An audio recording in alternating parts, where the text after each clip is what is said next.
Rodri Barselona o'tganidan keyin 16-raqamda o'ynaydigan bo'ldi. Rodrining sevimli raqami hisoblanadi bu raqam.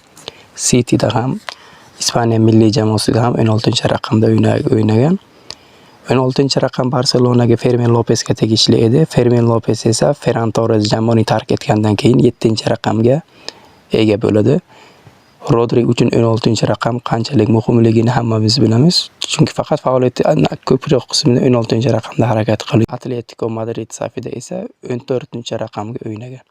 Rodri kelgan Barselonaga shahriga yetib keldi hamda birinchi intervyusi o'zim tanigan futbolchilar bilan birga o'ynashni juda ham intizorlik bilan kutyapman dedi.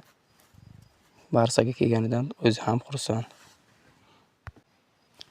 Rodri kelgach Barselona yarim himoyasi yanadan kuchayib ketdi.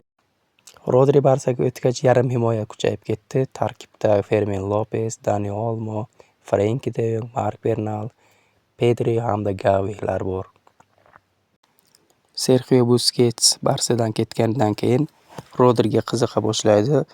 Rodri o'sha vaqtlar Atletico Madrid safida to'p surardi. Aynan unga munosib o'rinbosar sifatida qaraladi. Lekin Atletico Madriddan Manchester City'ga o'tib ketadi. Rodrining faoliyatidagi qo'lga kiritgan yutuqlari statistikaga qarasak, 298 ta o'yinga 23 ta gol, 21 ta assist amalga oshirgan. Bu tayanch yarim himoyachisi uchun yaxshi natija hisoblanadi.